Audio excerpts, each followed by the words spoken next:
Middle east में हालात अब शांत होने वाले नहीं हैं, बल्कि असली टकराव अब शुरू होने की तैयारी में है।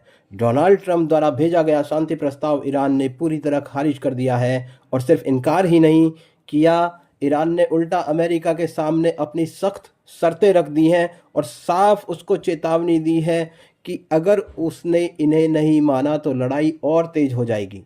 अमेरिका का प्रस्ताव क्या था दोस्तों? ईरान ने इसे ठुकराया क्यों था? और आखिर ईरान की वो शर्तें क्या थी जो हालात को और भड़का सकती हैं? आइए पूरा मामला समझते हैं एक एक पॉइंट में। कुछ दिन पहले अचानक डोनाल्ड ट्रंप ने घोषणा की थी कि अमेरिका कुछ समय के लिए ईरान पर हमले रोक देगा और बैकडोर बातचीत चल रही है। लेकिन ईरान ने उसी वक्त इस दावे को नकार दिया और कहा कि अमेरिका से कोई आधिकारिक बातचीत नहीं हो रही, और आज भी ईरान अपनी इसी बात पर कायम है। इसके बाद अमेरिका ने सीधे संपर्क की बजाय पाकिस्तान के माध्यम से एक विस्तृत प्रस्ताव भेजा जिसमें लगभग 15 बड़ी शर्तें शामिल थीं।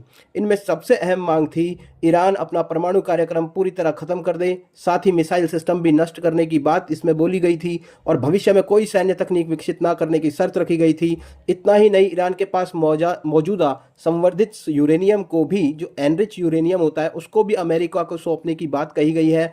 स्पष्ट है कि ये शर्तें किसी भी संप्रभु देश के लिए स्वीकार करना असंभव है। इसी वजह से ईरान ने पहले ही इस प्रस्ताव का मजाक उड़ाया और अब इसे आधिकारिक रूप से अस्वीकार कर दिया। इसके जवाब में ईरान ने खुद अमेरिका के सामने 5 सख्त मांगे रख दी हैं। पहला, ईरान के भीतर हो रही टारगेटेड हत्याओं को तुरंत रोका जाए, चाहे वे सैन्य अधिकारी हो या वैज्ञानिक।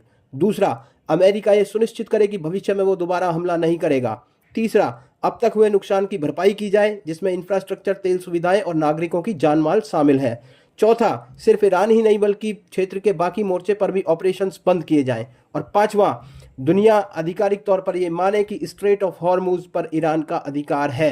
अगर ऐसा होता है तो वहां से गुजरने वाले हर जहाज पर ईरान टोल लेना शुरू कर सकता है। इसके अलावा ईरान ने सभी आर्थिक प्रतिबंध हटाने की मांग रखी है। ईरान ने साफ कर दिया इनमें से कोई भी शर्त बातचीत के लिए नहीं है, सब कुछ जैसा है वैसा स्वीकार करना होगा, यानी समझौते की गुंजाइश खत्म। अब बात करें डोनाल्ड ट्रंप की, तो उनकी स्थिति भी उलझती नजर आ रही है। पहले उन्होंने बातचीत का दावा किया, लेकिन प्रस्ताव किसी तीसरे देश के जरिए भेजा गया जो उनके बयान पर सवाल खड़े करता है। विश्लेषकों का मानना है कि अमेरिका फिलहाल समय हासिल करना चाहता है। संभव है कि बातचीत के नाम पर अस्थायी युद्ध विराम लेकर या अस्थायी युद्ध विराम लाकर अपनी सैन्य तैयारियों को वो मजबूत करें, क्योंकि अब यह साफ हो चुका है कि ईरान को कम आंकना भारी पड़ रहा है।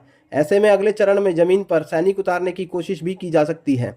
ईरान खुद भी इस संभावना को नजरअंदाज नहीं कर रहा। संभावना यह भी जताई जा रही है कि किसी खास इलाके पर कब्जे की रणनीति बनाई जा रही है और इसी तैयारी के लिए समय जुटाने की कोशिश हो रही है।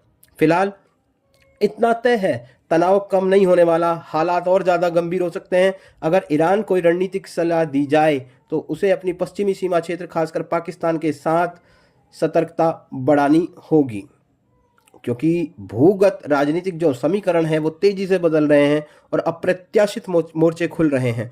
अगर ईरान इस पहलू को नज़रअंदाज करेगा तो उसे भारी नुकसान उठाना पड़ेगा, लेकिन अगर वो सतर्क रहा तो मौजूदा बढ़त को बनाए रख सकता है। धन्यवाद।